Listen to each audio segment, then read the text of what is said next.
Well, hello there, race fans. Ryan Aho and the one and only Bert Lehman bringing you episode 64 of the One to Go show. I think I might have, on first take, I think I might have said 54, but hey, it is what it is. Nobody ever accused me of being a numbers guy, but 64 episodes in the books after this one. Bert, racing season is full steam ahead. Last week we talked on the show, and honestly, I literally did not even bring up that, hey, this last week was mod week over at East Bay. I didn't even bring it up, right? And I'm like, I didn't even know it. Like, it came before I even knew it. I'm used to that being in February. It seems like everything's earlier to me. I think this show, actually, the late models down in East Bay, it seems like it's usually February, but it seems like everything's moved forward. I don't know if they kind of did that because of the Super Bowl being down there. I'm not really sure. But it just seems like everything's off a week, or I'm kind of losing track of time. How about you? Well, in the past, wasn't Speed Weeks more closer to the Daytona 500? Yeah, it sure was. And, I kind of remember the mod deal and then kind of rolled right out of the mod deal into that. I remember being at East Bay for the late model races, leaving East Bay, driving all the way across, going to Daytona for at the time it was the Bud Shootout. And I don't even know when that is. It's NASCAR. I guess I'm not even paying attention. I know the Daytona 500 is coming, but we're all dirt fans here, and there's been a lot of racing.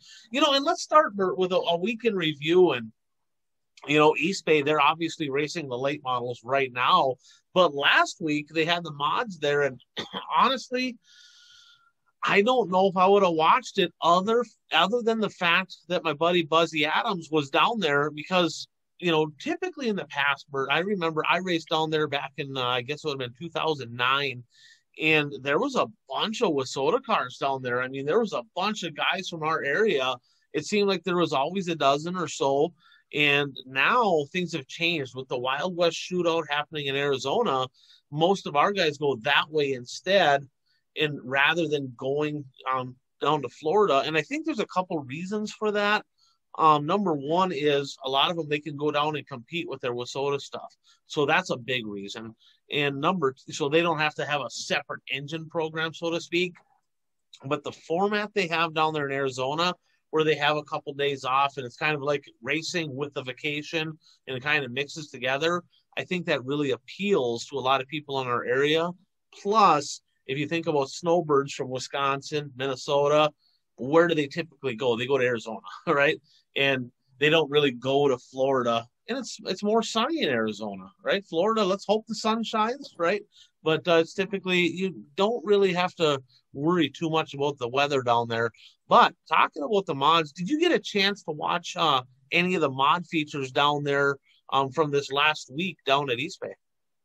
I just saw, from our perspective, I just saw the best feature of the week. I believe that was the last feature of the week also, but I saw the one that Buzzy Adams won by, what was it, less than a second or a little over a second? It was like 0.038 or so. It was like 3/1000ths. I mean, it was like a photo finish at the line, and just to kind of roll that back. So Buzzy, I call him the human highlight reel. I mean, he is super fun to watch. I mean, he makes it happen, and he did it again. He didn't just win. He won in dramatic fashion. It was absolutely awesome. But he made the switch. I'm interested. I didn't know this. It was kind of one of the best kept secrets. Buzzy Adams is now in an MB Customs Modified. And, I was surprised by that because him and Jimmy have always, I'm not going to say they don't like each other, but they never seemed very tight. Let's just put it that way. And to see him switch over to that, I'm thinking there might be a little family deal going on, right? Because his much, much better half, Megan, her sister, Morgan, goes out with Rodney Sanders. And so Rodney spends a lot of time in Minnesota. Of course, he's got MB Customs and all his stuff. So I'm thinking maybe that kind of played a little bit into it. But Bert, the first night down there, he was literally a car length from being lapped. I mean, he was not good. There was one night he started in the front. He fell back to like 7th or 8th. He did win, I believe, the second night. Troutman was coming. He was a little quicker. Buzzy got way more out of the car than what the car had to give him the first few nights. And that cushion come in and really with, I don't know, 8-9 laps to go in the 75 lapper. Did you think that he even had a prayer to win that race? No, I mean, he battled throughout the first part of the race. He, stayed in the top four. But then he kind of fell back a little bit. But yeah, I didn't think he had a chance. And then especially then with a few laps to go, he got up there. He needed several laps to get momentum going. He was not really good right after a restart. He had to wind that engine up for a few laps. I mean, and he talked about that in his post-race interview. But, he needed a longer run because he was running the very top side and he needed all that momentum. And he actually, I can't remember how many laps were left, but he was actually going to take the lead from Jason Hughes. I mean, he wasn't side by side, but I would say he had his front tires along the door. So he didn't quite show his hand, but knew he was there. I mean, he was even said so in the post-race interview that he heard him up there. But when that caution came out, I mean, if the caution doesn't come out, Buzzy takes the lead, and I think he wins, no problem. But when the caution came out with only 2 laps to go and him needing momentum to really get going, I didn't think he had a chance with 2 laps to go on that restart. But he drove it in there on that last lap and pulled it off somehow. I may have yelled a 4-letter word that starts with F and ends with fire truck, right? I mean, I'm like, are you kidding me? Like, because I think you're exactly right. If the yellow doesn't come out there, I think he wins by 4 or 5 car lengths. I think he kind of wins going away because he was wound up on the top. And when they talked to Hughes, he's like, I kind of figured it was going to take him a little bit to get going, so I figured I'll just hit my mark stone on the bottom. I should be fine. And Buzzy shocked the world by driving by him, coming off 4 in dramatic fashion. 2 years in a row, he won the $5,000 showdown there, so that's really cool.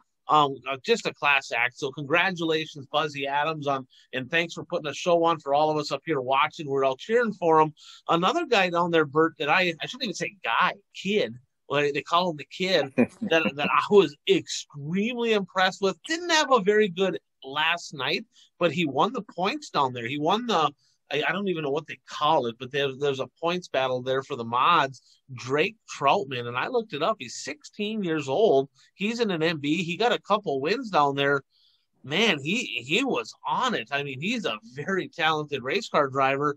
And Buzzy said he learned a couple things from watching him, how he was been in the car, and kind of he really paid attention to what he was doing. And he learned a couple things that he applied there to win that final night. So he's also in a late model. I didn't notice there, Bert. Was he there tonight? Yeah, he was there tonight. He was. Yeah, so he's running a late model too. Evidently, they got some backing behind him. I'm not sure. I don't know much about this kid, but 16 years old, running a UMP mod, running a super late model, couple wins already in that modified. That's going to be fun to kind of keep track of that kid to see how far he goes. I have no idea if he's going to Volusia or not, but he's got some talent and he can get around the racetrack. So that was a mod deal. Now John Tardy, a buddy of mine, he kind of brought something to my attention, and I didn't really think nothing of it. And he's like, the cars look really slow. And watching the modifieds there, Bert, it looked like they were going 30 miles an hour around the racetrack. It just did not look fast. Well, after watching the late models, and we'll touch on that briefly, the track has been greasy, right? They call it the clay by the bay. The tide comes in, the moisture comes out, and everybody slips and slides. And if you've never driven a race car, I guess the best way I can kind of attribute it is, imagine driving on an icy road. Imagine everything's glare ice, and then it rains. And you're going you turn the wheels back and forth, and the car just keeps going straight. I mean, there's like nothing. The brakes don't work. The gas don't work. I mean, it's literally like just free floating out there. And that's kind of what the cars are all doing. Mods, late models, everybody. It is absolutely crazy. And I remember that place being super slippery. I was there back in 2009 and fortunate enough to get a lucky break and get into victory lane there. So that was pretty cool. But we looked at the lap times, Bert, and the qualifying times, which the qualifying track's kind of the same, but the qualifying times in 2009 were actually faster than the qualifying times in 2021. And I'm like, and you pointed out, and I'll let you touch on that maybe track conditions, and that all has to play on it.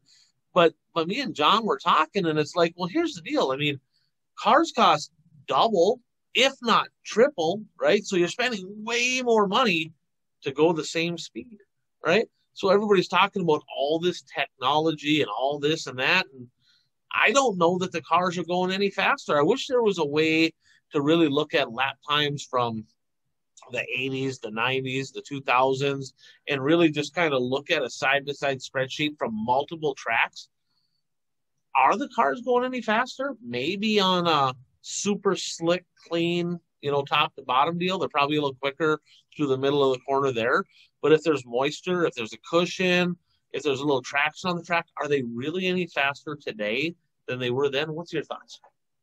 Well, I mean, like you stated, I mean, we kind of discussed this a little bit via text back and forth. And I mean, track conditions obviously play a factor in, lap times. Now, I mean, I'm not disputing you stating that the cars really aren't getting any faster. I mean, I think there's probably only a car can only go so fast around an oval. I mean, the physics behind it, or, I mean, I'm not a physicist or whatever, so I don't know all that, but I mean, it's not like, every year you're going to chop 2 seconds off of a lap time eventually get down to 5 seconds a lap. I mean, that's not going to happen. I mean, there are forces that limit as to what the fastest lap time you can turn. But yeah, I mean, when you talk about racing technology, it's, they're looking for 100th of a second. That's what's crazy about this. You're paying all this money for 100th of a second, but yeah, I mean, the lap times are the same as they were 10 years ago. So what's that money being spent on? Yeah, I'm just saying, I looked at my lap times were about a half a second faster than what Buzzy was going. So you figure a 30-second or 30 lap race or so, Buzzy, I would have lapped you. I'm just saying, and I think, honestly, looking at the track, they did put new material on it. And I think that back then, too, another thing that I didn't even think about is I don't know if they can run the super soft tires. I think they got to run mediums and hards. I don't know that for sure, but I can tell you this, a half a second a lap for sure on the tires we were running then. I don't think they're running the Ds. I could ask Buzzy on that. I don't think they're able to run those. So, and even the late models, I think they had a little compound change, and you can tell, I mean, on a track that's greasy like that, you want as soft of a tire as you can get on the front so the car can carve. And I think there might be some tire deals that maybe is a little different. And the clay, I mean, when that place gets greasy, it is interesting. And we'll talk about that a little bit more when we talk about the late models. But just entertaining to watch. Man, there's only a handful of years left there, Bert. And really, I mean, the racing, there's pretty darn entertaining. You look at, I just love them small tracks and turn and burn and slide jobs. And it's just painful to me that place is going away. Like, we have to go. I mean, there's literally only a couple years left. I'm going to have to go next year, maybe, or the year after, down to East Bay one last time, get some strawberry shortcake, or 2 or 3 or whatever it may be, and really take it in one last time. With a race car, you're going to take a race car down there? Again, I just don't feel like I can talk about how fast I was and how fast I could be, and I can talk about all that. But when it comes to proving it, I just don't need my ego bruised all that terribly bad. I really don't. I won every single race I've watched from my own chair or in the grandstands. I have never lost one. And I plan to. I don't need to be humbled. I'll just talk about it. So let's go to late model racing. There was supposed to be a doubleheader, right? Lucas Oil opener, of course. They canceled up at the Golden Isle Speedway because of COVID deal. They moved that to All-Tech. Night 1, of course, rained out. Night 2, I'm going to just let you touch on what stuck out to you, and then I'll kind of fill in a little bit. But what was your thoughts about, I guess, opening night for the Lucas Oil Dirt Late Models over at All-Tech? Well, I mean, they had a good car count, and Kyle Larson was there, so never heard of her. So that added a little bit of intrigue to it. But I don't think anybody expected to happen what actually did happen. I mean, I know what we were texting back and forth on who are you picking for this race, and I saw Larson was starting 6th, and I thought he's starting 6th. He can't. He won't get up there. And I'm learning that you shouldn't doubt Kyle Larson. And because not only did he get up into first place, I mean, he actually put a whooping on the field. I mean, he won That's not what you were going to say, Bert. You were going to add a word in there. I believe the race was caution free, so he won by like 15, little over 15 seconds, I think, over second place and lapped up through 8th place or something like that. So yeah, I mean, he just keeps, I don't know if we should even say surprising us. He just keeps proving us wrong, I guess. Yeah. Derek Kessinger or whatever, D Suave, he's been kind of talking smack like, he ain't that, he ain't going to do much or whatever. And right in victory lane, I don't know if you saw that or not, but Kyle Larson called him out. He goes, "Are you a believer now?" or "Do you believe now?" or whatever. I didn't see that. Yeah. He called him right out. Like, all right, like, here I am. Do you believe now? And it's like, I got nothing. He said. I saw that on the drive home. I'm like, "Oh, that was good stuff." That was kind of that was a slow burn right there. 15.8 seconds, and I mean, we're talking about an absolute beatdown. And and here's what's crazy, and I'm still one of them. Like, I want to see him get off the big half mile, right? Because he's been dominant on that. I want to see him get on a track like East Bay or a Turnberg or a Fairbury or whatever. I'm not saying he can't win, but I want to see him on some different track conditions other than the big momentum type deals, because the smallest track you race on in NASCAR is a half mile, right? So he's used to that momentum, and not that, I'm not taking anything away, but there's a lot of drivers, and Jeff, our late model expert, pointed this out. Tyler Millwood kind of had a comment of, I think, yeah, he's doing great, but, I think we need to give a little bit more credit there to Rumley, right? Because everybody that gets in that 6-car wins. There's a lot of people. They talked about that on the drive home there on Dirt on Dirt. And there's a lot of drivers still grumbling. They're still, right, at East Bay. They were talking about this of, yeah, he's good. He's a great driver. He's talented, but, he's only racing at the big tracks where he can succeed at. I think some of these drivers are getting a little chip on their shoulder, right? They're like, hey, we're the elite. We're the best late model drivers in the world. And this freaking guy's raced the late model like a handful of times and making us look like a bunch of bums. So, right. And I'm telling you, like, it is humbling when that happens. Like, we've all been there, right? If you're a racer, you're racing for national championship, and you get to a big invitational, and a couple guys pop in that are good, but they're not racing for points, and they kind of make you look a little silly, and you're like, well, then all of a sudden you kind of got people talking in your ear. Oh man, it's a good thing that guy didn't run for points. Oof, you would have been in trouble. So do you think there's going to be a little bit of that going on in the late models? Like, a guy wins, the Lucas Oil Series, and they're like, oh man, bet you're happy Kyle Larson didn't race. That's got to be a little bit of a bruise to the ego. What do you think?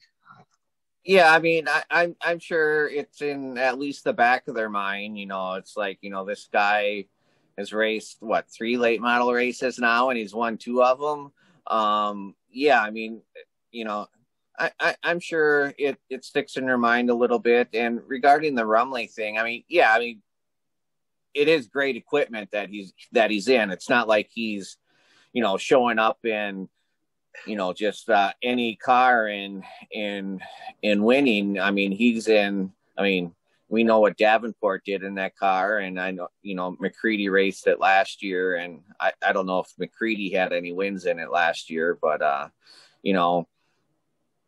good equipment never hurts, but you still have to be able to drive it.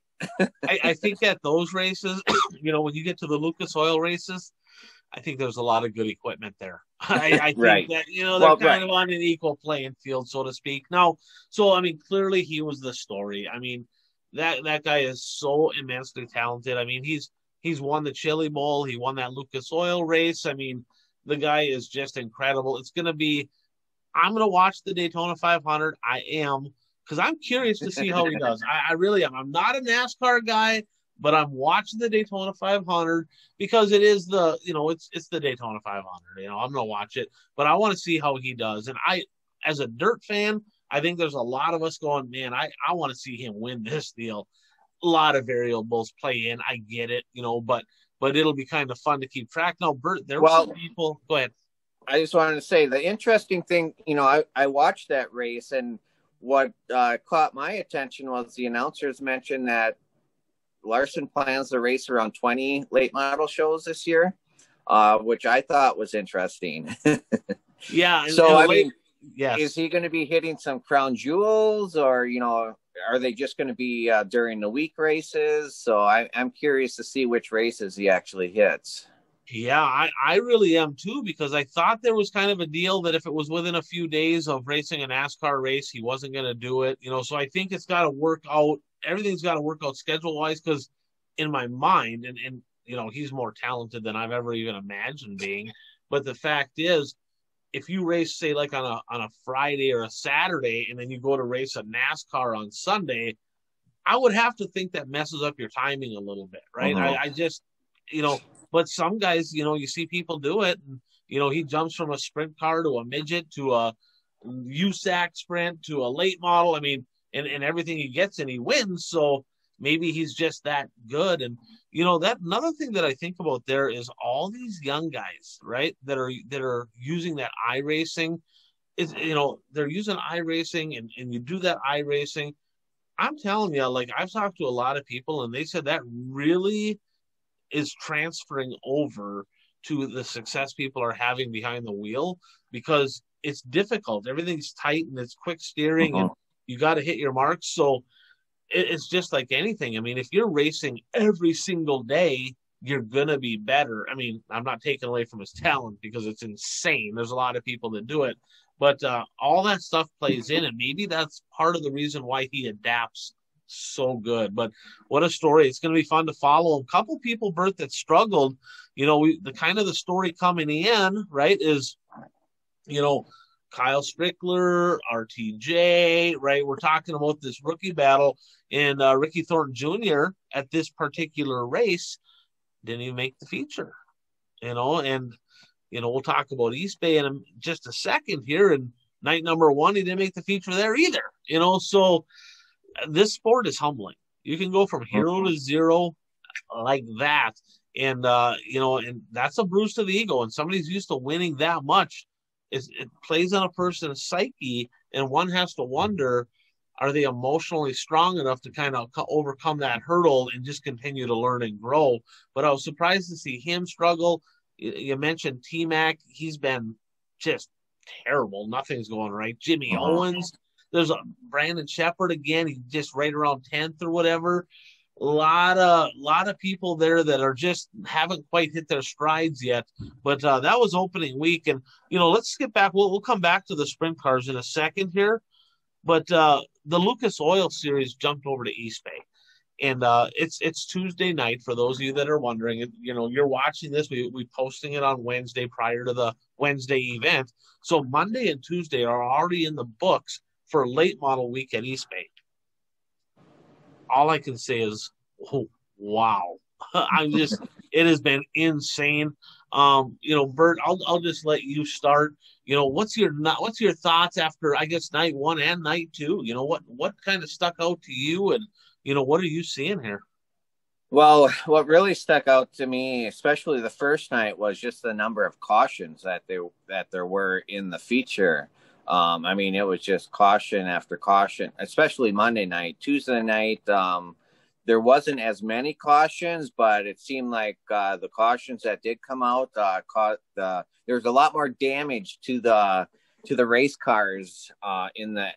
I mean, a lot of times we watch Lucas Oil Series, World of Outlaws too. And I mean, you'll watch a feature and there'll be, a couple of cautions, but, a lot of times it's just for ticky tack stuff, a flat tire, just a spin. I mean, for the most part, you don't see the really bad wrecks in the upper echelon of Lucas Oil and World of Outlaws. Now, granted, they do happen here and there, but so far the first two nights, there's been some pretty, let's just say, some drivers aren't making any money because they have some repair bills to pay.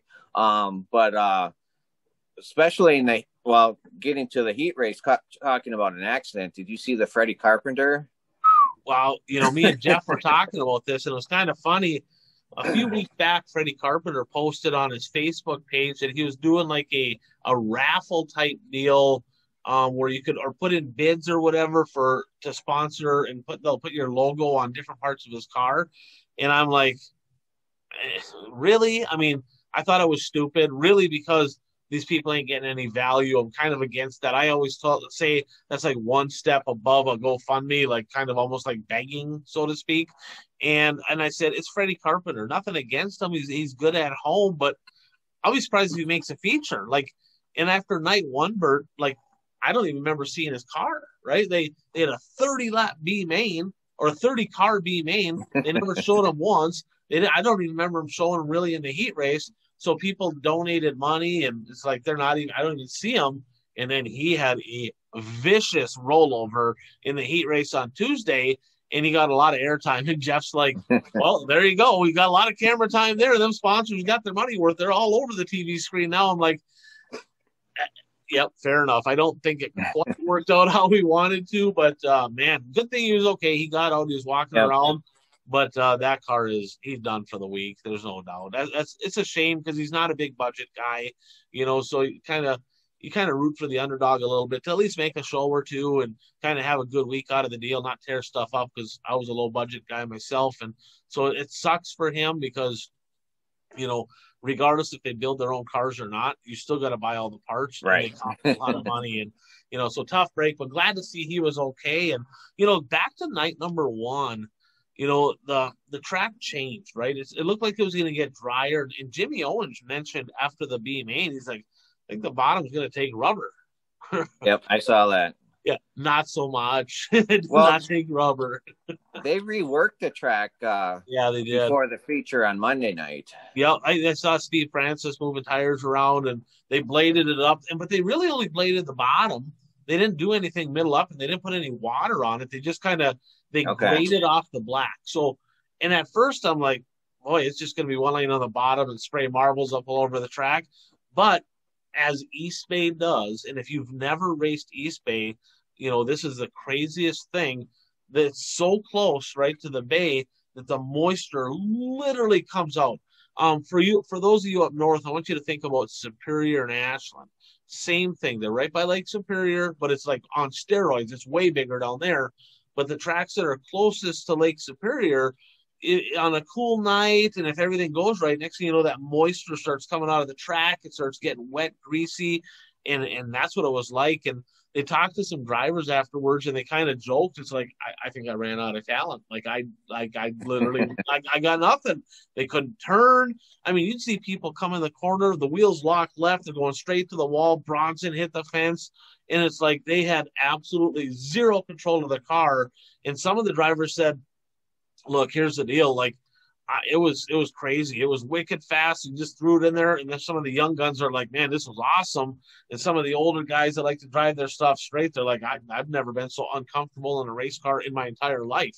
Like, this was horrible because you really had no feel. It was just the right front was gone. And I don't know if you listened to Buzzy Adams' interview down at East Bay after he won.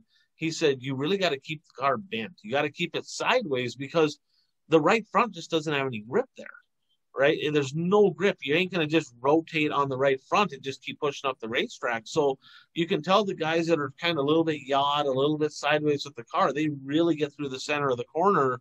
And of course, night number one went to a guy that last year, if you remember, he crashed. He hurt his leg, I think he broke his leg or something, Hudson O'Neal, and he parked that baby in Victory Lane on night number one. The question I have is, did you see the altercation? Turbo was leading, and there was a little contact, and I watched this about 20 times, no less than 20 times on MAV TV Facebook page. So I was able to kind of go back and watch it over and over. And let's just say there was some contact made. Bert, what was your thoughts on that? Did you get a chance to get a good look at that? I did not rewatch it. I just saw it when it happened, and I just think, well, actually, after who actually spun him out? I can't remember. Hudson. Moran. Was it Moran? Devin Moran. Yeah. And actually, the first thing that came to my mind was, all right, is he going to go after Moran like he did Bobby Pierce at the USA Nationals? But yeah, I saw it, and yeah, but well, actually, yeah, it was Moran and Hudson, because Hudson was right below Moran, and Moran was, you couldn't fit a piece of paper between the two, and then Herb was above them. So it was like the three of them all bunched almost side by side. And Moran made contact with Herb, and Herb spun out, and he was the only one who came to a stop. So he had to go to the tail. Yeah, I thought he was going to be upset. And race fans, if you want to see that incident, go to MAV TV on Facebook. Night number one, just go to the end of the feature, 10, 12 laps left, something like that. You'll see the incident. You make the call on that. What I saw there initially, Jeff's like, man, Moran took him out. And I'm like, I don't think I saw it that way, but I needed to see it again because it happened so quick, right? And I watched it about 20 times today. And what I noticed is Herb had got to the front, run to the bottom, right? Well, the yellow comes out, and all of a sudden he's running the top. It's like, what are you doing? He left the door open, and them guys, they made it 3 wide coming off of turn number 4, coming into turn 1, and he's at the wall in the middle of the front straightaway, does a 4-lane change, and he drives across the nose of the 9. And the 9 never turned. He just kept it straight. There was contact. He got around. It wasn't like huge contact. Well, and didn't really tear anything up. The 9 couldn't go any lower because O'Neal was below him. Right. So I think that's probably why Turbo wasn't mad. And they talked about that, and they asked him.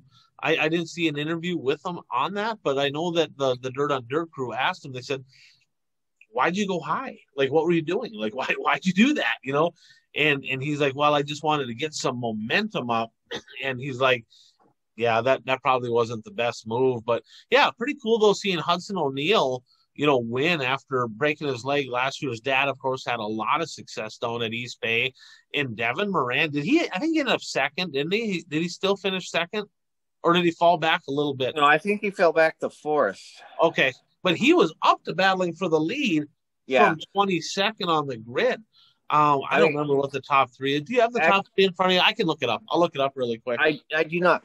Actually, there was an incident that Moran made contact with somebody. I can't remember who he made contact with. And ever since then, I think something happened to his right front because his car wasn't the same after that. Okay. So yeah, the top 3 there. Okay, yeah, you're actually, boy, he fell back. He fell back to 9th. To 9th. So yeah, he must have something must have happened there. So you're exactly right. I guess I totally missed that. But yeah, actually Tyler Erb won from 9th. And then that's tonight. I was going to say, that's the wrong day. That is the wrong day. I'm like, give me 1 second here. All right. Yeah, you are exactly right. Devin Moran got fourth. I'm like, that don't seem right. So Hudson O'Neill won. Brandon Shepard got second. Overton got third. Moran got fourth. Now, Moran started 22nd and got fourth. Earl Pearson Jr. started 24th and got fifth. Tony Jackson Jr. started 30th and got sixth. Now, there was some attrition. Not only did he get up to sixth, but the side of his car was also bashed in because he was in a wreck on the opening lap. Right. Yeah. So, I mean, it was crazy, man. I'm telling you, like, I watched the Dirt on Dirt, I guess the ride home. I kind of enjoy that deal. It's pretty fun to watch. If you're a race fan, if you're unfamiliar with that, go to Dirt on Dirt on Facebook, right?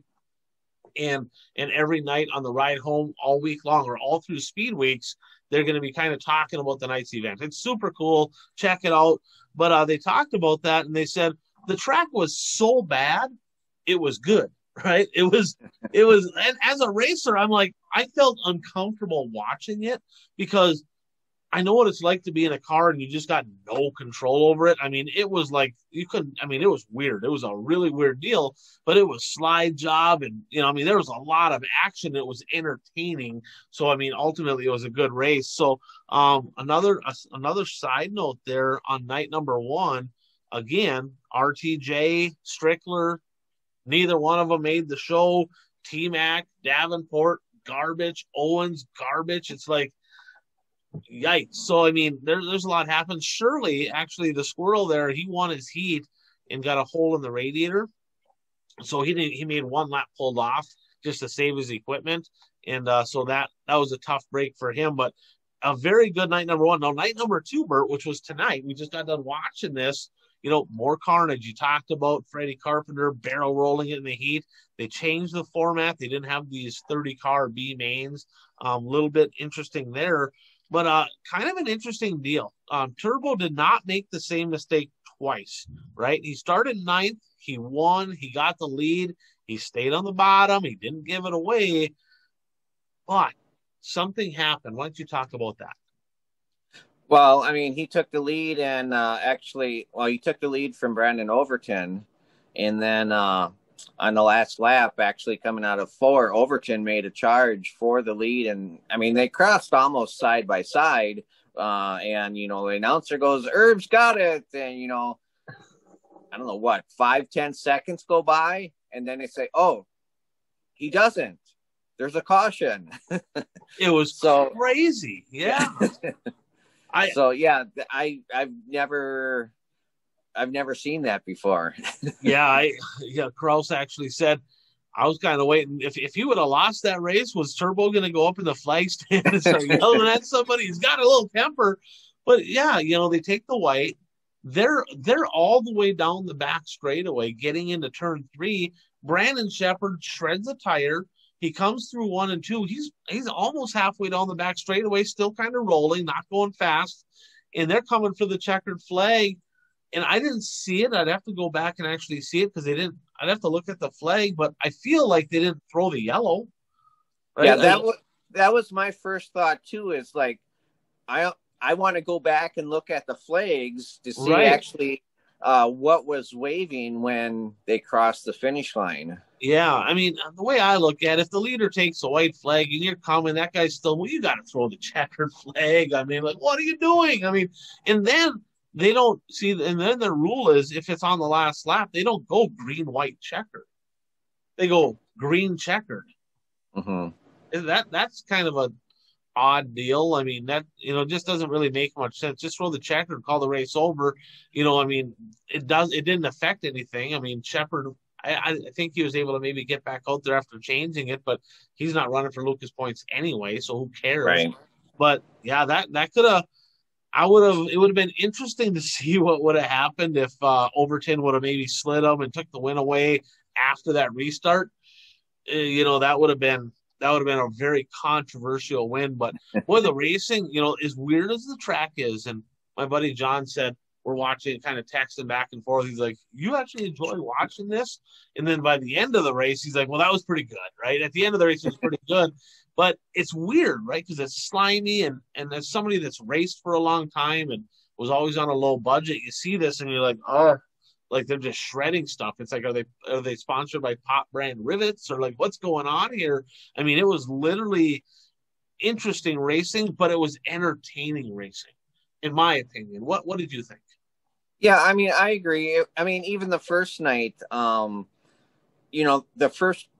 first half of the race was very entertaining. I mean, they're swapping the lead back and forth, drivers moving up through the field, but then there was a portion of the race where it seemed like every lap there was a caution, and the second night, like I said, there weren't as many cautions, but it seemed like the cautions were more serious than what they were the first night. I mean, like you mentioned earlier too, I mean, T-Mac, he's had no luck this year, and that Tuesday night, absolutely no luck. I mean, he's got a lot of damage to his car for an incident that he had nothing to do with other than getting caught up in it, which was unfortunate. I mean, he got bounced around and his rear end was driven into, and then he slammed against the wall. And another guy that got tore up tonight, Bert, was Jimmy Owens. It seemed like he was in everything. He got in a wreck in the B main.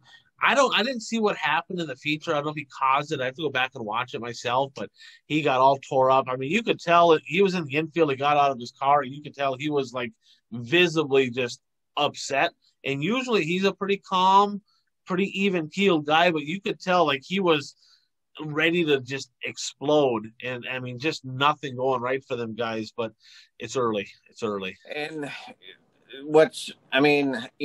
after his performance in Arizona, it's really surprising that what Jonathan Davenport is doing so far in East Bay. I mean, it's not like, he's having a hard time qualifying for the feature, but like even in the B main, he started on the front row and finished third. I mean, you just don't expect that from him. It just seems like the track isn't conducive to his style of racing. He likes to kind of put it up on the cushion, and it seems like you have to be lower on the track at East Bay. You can't drive the cushion like you can other tracks. I think what he's doing, Bert, is he likes to drive off that right front, right? He likes to get it up there and dig that right front. He's a very straight driver. You watch Tyler Erb, and he'll slide that thing in there, and he really uses a lot of right rear. And JD kind of really drives it, and so does Owens, and so does T-Mac, right? They're really a lot more straight. Ricky Thornton Jr., they drive straight, and that right front just does not grip the racetrack at East Bay. It just does not. So interesting. Another guy that he hasn't had like amazing results in the feature, but 2 for 2 on making the show, Snowdrift. Blair Nordurft, right? A guy that we talked about. He won the repairable vehicles TriStar late model series this year up in the upper Midwest. And he goes down there and he ran all them shows last year. I don't even think he made a feature in Arizona. I don't think he even made one, and then 2 for 2 on making the show so far at East Bay, qualifying good. I mean, his time trials, he's up in the top 5, started outside pole and really had a shot to get second in the heat, got third today. And I think he finished mid-pack, maybe 15th or something like that. But that's a great learning experience. And I think he's keeping the car kind of in one piece, staying out of trouble. So, 19 years old, congrats to him. But we talked about JD, the B main the first night. He got second and kind of slid in. Stuart Friesen gave him all he could handle. And I don't think he was there tonight, was he? I don't remember seeing his name. Yeah, he was not there. I don't believe. I could be wrong. But he looked really racy. He didn't make the show, but he was like one spot out. And literally, he gave him all they could handle. I was surprised to see he ran that good right out of the gate. But, some interesting stuff down there. And I'm excited. We got 4 more nights down there. It goes through Saturday nights. We got Wednesday, Thursday, Friday, Saturday. So we got 4 more nights of action at East Bay. Bert, give me, I guess, 2 people that from this point forward that you're like, you know what? They're either going to turn it around, they're going to get a win. Like, what are you expecting to see over the next 4 nights down there? Well, I mean, I'm expecting Tyler Erb to be near the front in most of the races down there. I mean, he had great runs in Arizona, and he's had two really good runs. Well, even at Alltech, I believe he was in the top 5. So Yeah. I mean, he's gotten off to a really good start this season, and so I'm looking for him to keep the momentum going for the rest of the races down there. Another driver. Why don't you pick one and let me think about it for a bit? Well, you know what's interesting is Turbo's brother's going to be there tomorrow, right? Actually, tonight, if you're watching this, Bobby Pierce he didn't make the first 2 nights. He wasn't there, but he's coming. You know, boy, I think you're on it with him. A guy that I can kind of see maybe sneaking up there and getting a win. I mean, you got your regulars. I think Overton is going to continue to be tough. I think Bishop's going to – them guys – what's crazy, our big 3 from last year, Bishop, Overton, right, Owens, all winless so far. That's crazy. That's crazy. But a guy that, if I had to pick one guy right now, kind of a dark horse deal that I think is going to steal a win before too long, Josh Richards. I think I'm expecting to see him that 14 in victory lane before the end of the week. Okay, I'm going to go with Devin Moran. He's had to start deep in the field both nights. He started 22nd Monday night, then finished 4th. I believe you were reading the results from tonight earlier when you thought you were reading, and he was 9th, but he started 17th, so he moved up some. So I'm going to go with Devin Moran for having a good rest of the week. That's a sharp-looking hot rod, too. I really like the look of that car. Yep. That thing is sweet. I like that pick. And then I'm going to go with the guy that I'm going to take one of the big 3. And if I had to pick one more guy, if you had a gun to my head and you said, all right, give me somebody that's kind of a dominant guy that's going to get a win, I tell you what, Brandon Shepherd is going to be putting that deal in victory lane. You know, it just is what it is. He was so good there last year. Nothing's quite going right for him this year, but he's been quick. He's been there. And I'm expecting to see the Rocket 1 park it in victory lane. So we got more racing to happen here at East Bay. There was a little bit of sprint car stuff. I mean, again, you know, Keith will be a little bit upset with us if we don't talk about the buggies. But on Flow, they actually had sprint car racing over at the Arizona Speedway, Bert. And, you know, we had the Wild West shootout, of course, last week. And then this, you know, I guess 2 weeks ago now. But this last weekend was the Wild Wing shootout. And they had sprint cars. They had IMC mods down there. I watched a little bit of it. It wasn't overly terribly exciting, in my opinion. I mean, it wasn't like a World of Outlaws show. Buddy Kofoid, though, a guy that we watched a little bit in some USAC midget stuff, he won night 1 and night 2. He looked pretty good. Shots was kind of all over him night 1. And then on night 3, I'm not sure if you saw who won there, but Smoke, Tony Stewart putting that baby in victory. How about that? Right? When's the last time he's won a race? It's got to be a while, right? Did he win anything last year? I don't remember hearing anything. I don't know.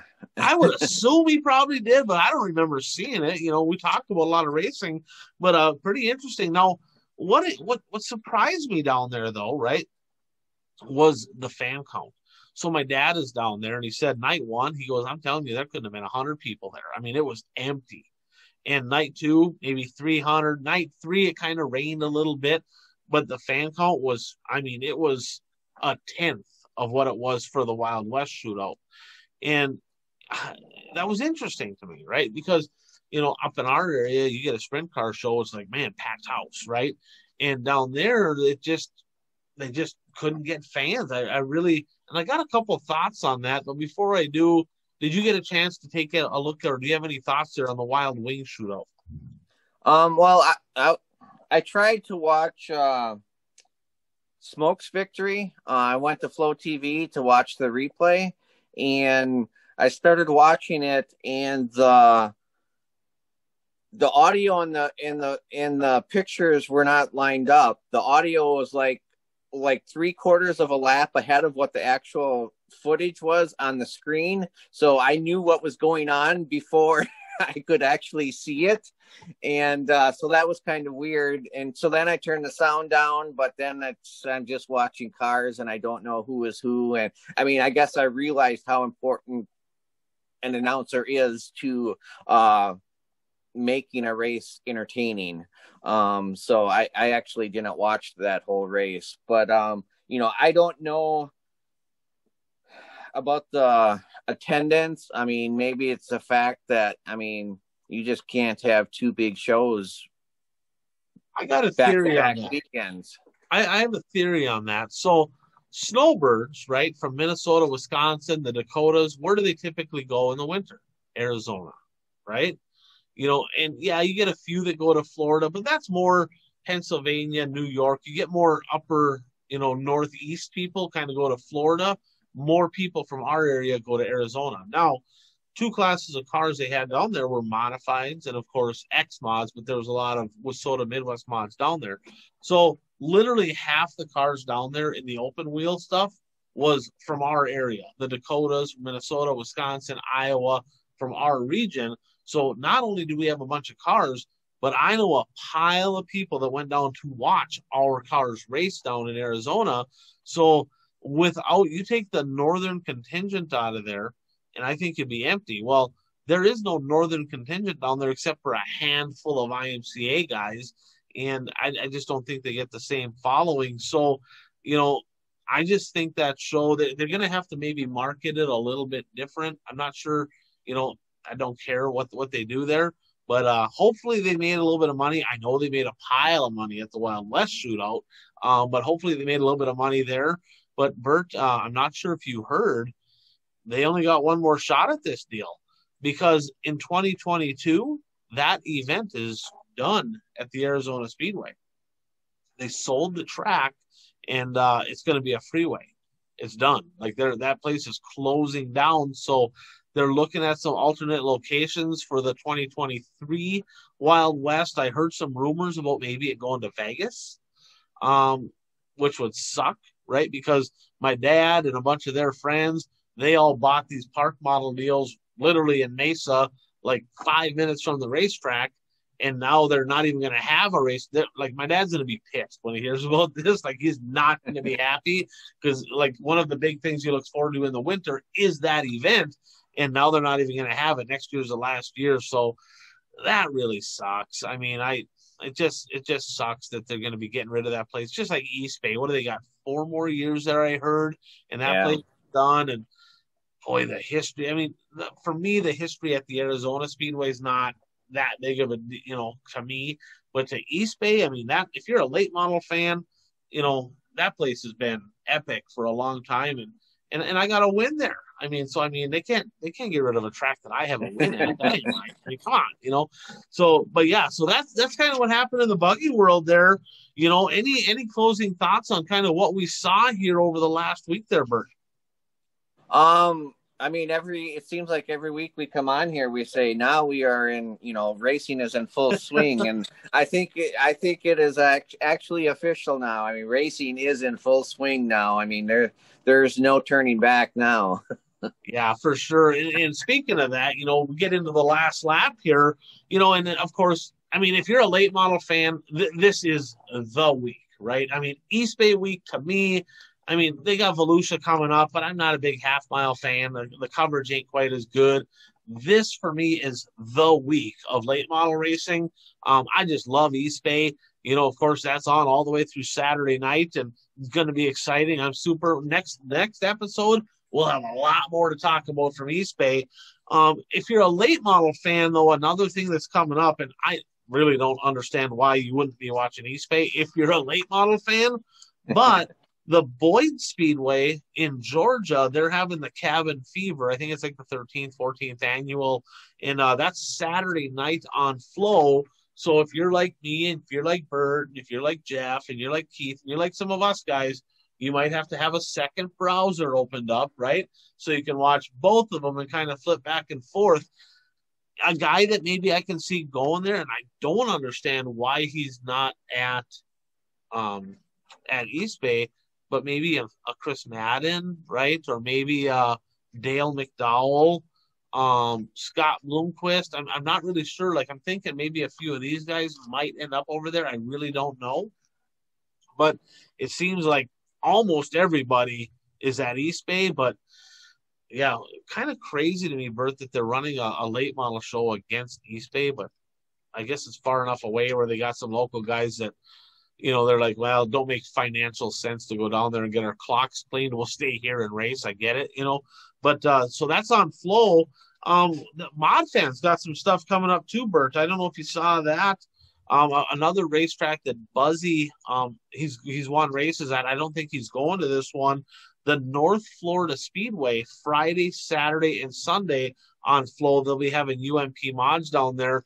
That'll be a good show. So, Bert, I'm going to have a lot of browsers open up. I can tell you that. Focus is going to be on East Bay, right? But I'll be kind of keep an eye on that mod stuff. That's kind of leading into some stuff down at Volusia. They usually get big car counts, so that'll be kind of fun to watch. And then on Tuesday, our next show won't be aired until after the start of this, but next Tuesday is Mod Week at Volusia. And that's going to be on Dirt Vision. And I know the Brokings are going down. I don't think they're bringing both cars. I think just Johnny's going down. I don't know who else is going down.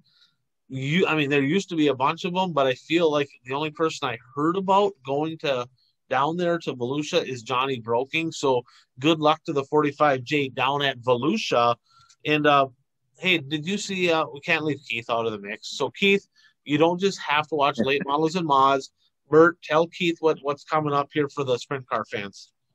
Ollie's All-Stars are going to be racing Friday and Saturday on Flow Racing. So, there's a little bit of variety of racing coming up this upcoming week.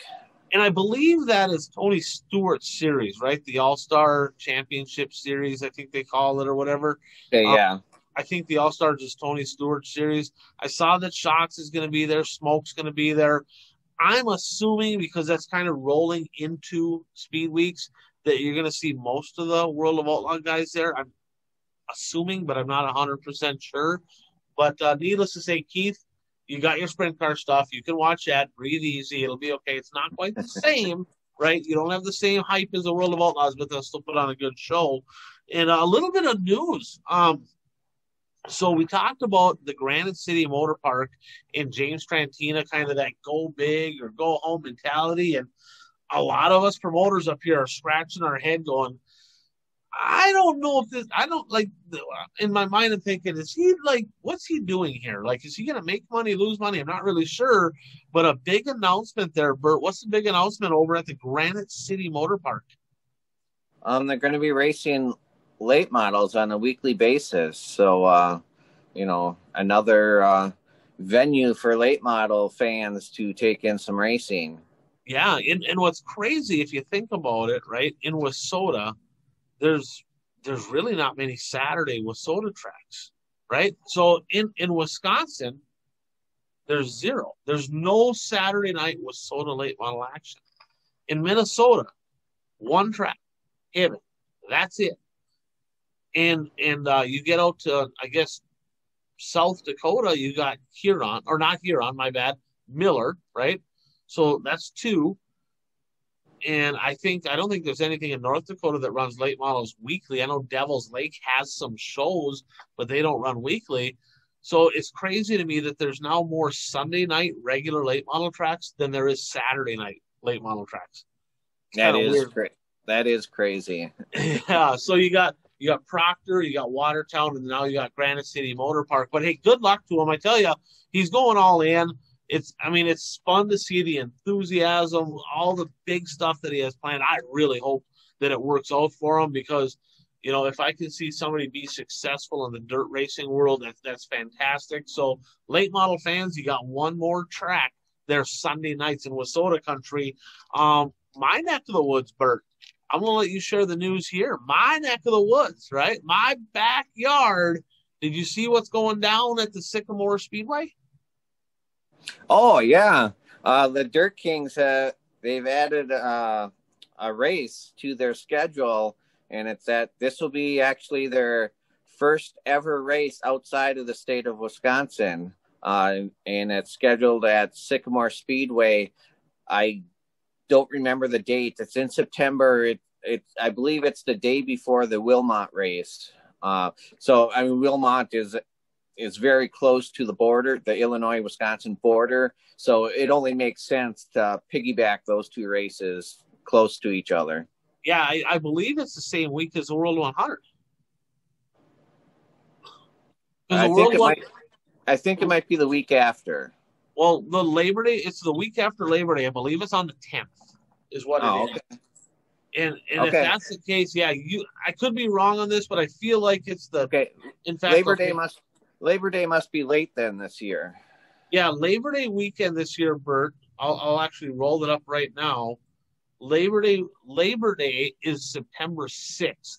So the 4th and the 5th. So So I think it is the 10th, which is interesting to me. And let me look right here. Yeah, Friday, September 10th, which I believe that's World 100 week. Now, what I guess basically what that means is they're not going to get your Bobby Pierce. You're not going to get some of them guys, which for the Dirt Kings guys, they're probably going, oh, good. So, but I'm excited about that because it's right in my backyard. I have not attended a Dirt King show yet. I'll probably try to make it to that one because it's the weekend after Labor Day. So that'll be kind of a fun deal. And there's a lot of late model shows going on that weekend. Of course, the Sites Memorial, the Russ Larson Classic, the World 100, that Dirt King show. So pretty cool deal that they have a show going on at my closest track to me in Illinois. And I wasn't going to bring this up, but I guess our sprint car expert Keith passed along the information, but little bit of news in the sprint car world. Double down Jason Sides, who's kind of been on a smaller budget, talented guy, a couple top fives in the World of Outlaws series. It's been a few years since he's done that, but he's going to be driving for Rico Abro. So I think his family owns a vineyard out there in, I believe, out in California, and they got a little money. And so I guess congratulations on having some backing behind him. Be kind of fun to see if he can, maybe take it to the next level and steal some wins from some of these boys. So a little bit of news there. Any other closing thoughts in the racing world, I guess, from you? No. I guess I'll just say this. I mean, last week I did the teaser about, maybe some news coming out of Eastern Wisconsin. And I do believe that news is getting closer to being announced. So stay tuned. Dude, you're killing me, Smalls. You're killing me. You're like, come on now. Go ahead. We won't tell anybody. What do you got? So I'm gonna close with this. Right, champagne kind of pouring out right now. The Tampa Bay Buccaneers knocked off your Packers, who are not going to the Super Bowl. So. Oh, yeah, right here. My Vikings actually are one up on the Packers. You see all the Packer fans are saying, hey, the Vikings, we made it further. Well, the Vikings actually did better because they split head-to-head, but the Vikings get a better draft pick, right? Because neither one of them won the championship. So, again, the Vikings won up on the Packers this year, Bert. So, yeah, I mean, that was a disappointing game. I mean, I don't mind losing if you play your best, you put it all on the field, and it's just not good enough. But that definitely wasn't the case in that game. I mean, just way too many mistakes to make it to the Super Bowl. I mean, the play right before halftime, that was the killer. That one, and then of course Aaron Rodgers when he had like wide open to run it into the end zone, and he tried to force it in. I mean, the play right before halftime, and then you come out of the locker room, and then you fumble the ball on the 10-yard line, and, you're down 18. So, they did battle back, but just way too many mistakes. I'll just leave it at that. Yeah, I was going to say, and honestly, Tom Brady did a very good job at trying to give them the game back. I know. So neither one of those teams, the Kansas City Chiefs have been kind of sleepers, right, all year. It's crazy how little respect. I watch a lot of sports shows, how little respect the Chiefs have got all year. They're like, oh, man, the Steelers are 11-0. Oh, man, Bills Mafia, they're going all the way. And that's all you heard from all these sports shows. the Chiefs just aren't winning by enough points, and they come out and they made the Buffalo Bills look stupid. I mean, it was just an absolute stomping. I think they went on like a 38-6 run.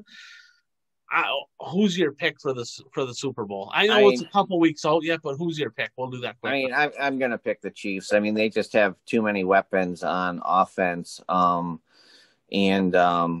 You know, Mahomes is just unbelievable quarterback. So, and I mean, like you said, I mean, well, and I'll say it. I'm a little Brady'd out. I'm just a little tired of all the Tom Brady talk, but that's all we're going to get for the next 2 weeks is Tom Brady. He's going to he's the first player ever to play in Super Bowls in 3 different decades. He's the first, you know, he's taken a team from the AFC and the NFC to the Super Bowl, this and that, and yeah, I guess they always say nobody likes a winner. He's a winner, right?